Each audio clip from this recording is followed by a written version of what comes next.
I bow to all the seekers of truth.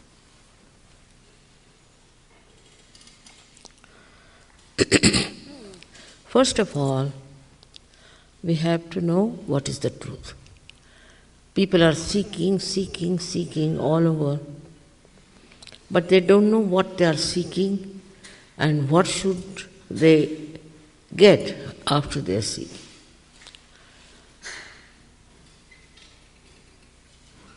This seeking can lead you into many diverse directions. Some of them could be very, very dangerous and absolutely misleading. And many must have also felt that way. I am sure there are many who have found it out, but they think there is no way they can return.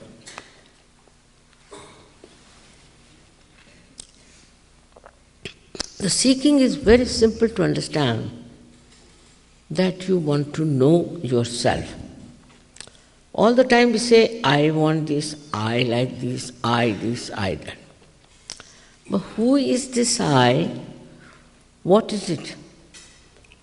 Who is this one myself? What am I? Do I know anything about myself? It's very superficial knowledge we have about ourselves.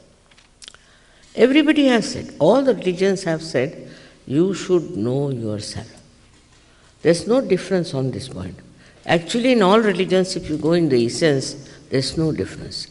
According to time, it was a little bit stressed on one point and sometimes on another point. But the fundamental thing is that you have to know yourself. And how do you know yourself is the point. People will say, do this, give up everything, give up your family, give up everything, wear this kind of dress, cut your hair or shave your hair and all that nonsense. It's so outward. If you put little bit of your intelligence, you will see it's all outward. It's so skin deep, it has no meaning. So what has to happen? We talk of a last breakthrough of the evolution. How do you achieve it? When you are evolved up to the state of human beings, we have to know one thing for definite, that there's something missing within us. Otherwise, the world would have been a most beautiful place, the paradise to live in. But something wrong with the human beings, and what is that? Is to understand how we have come through evolution. And as human beings, there are so many things of the animal stage lingering within us. The way we talk, the way we try to appraise others, the way we talk to sort of dominate others, the way we want to snatch everything, the way we are only worried about our food, this, that, all this is not really noble human beings' sides. These are all lingering from that animal instinct. All right, we have to accept, because we are human beings, so they are to be there. The thing so much frightening. But also we have one more thing, that we think. And we think and think and think and think, no end of ourselves sometimes. Sometimes we think we should protest for this. Sometimes we feel that we must become very violent. All these things are coming from our human mind. Animals won't be violent for something just for violence sake. They'll be violent, all right, but for their own purpose of killing some animal or something. But here we have groups and groups of people who just enjoy violence. This is another development in the human awareness, I think, that we enjoy destruction of others. But also there is a seeking. This is the sign that people want their evolution. they want to evolve into a better personality, that they want to become something which is complete. Now, how do you achieve it? Now, I must say that we have not achieved our evolution ourselves up to the human level. So, to achieve a higher awareness, there must be some arrangement between us. And that is the arrangement we are not aware of.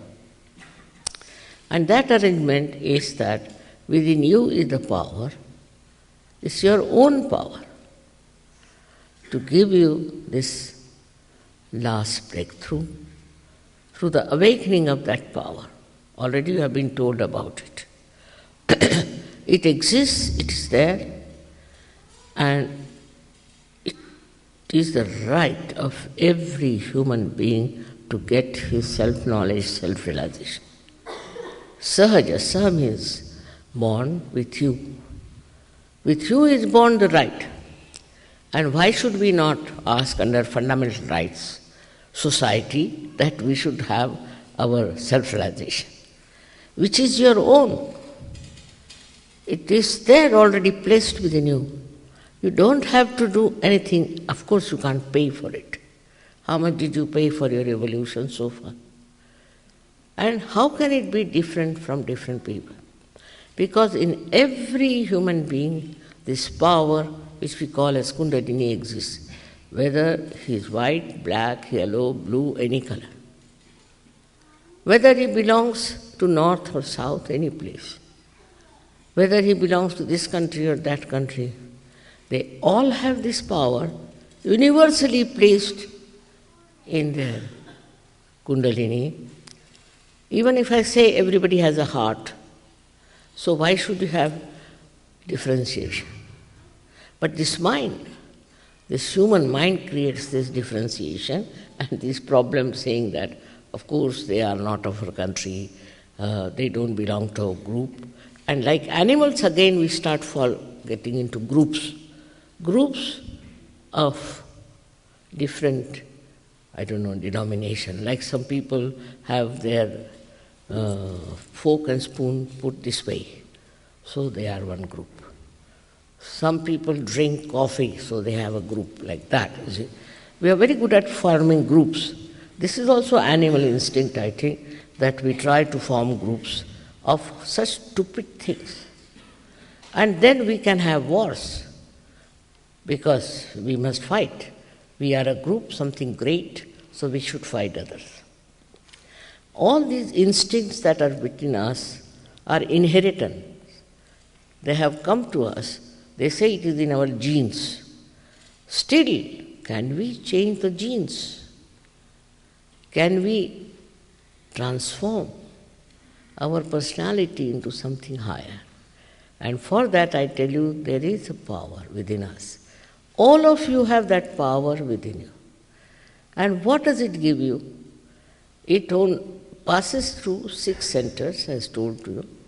It nourishes it, it integrates it, and ultimately it pierces through the last fontanelle bone area. We can call the actualization of the baptism, and is connected to the all-pervading power of divine love. Again I say love. Divine compassion and divine love. So you get connected to that power which is all-pervading.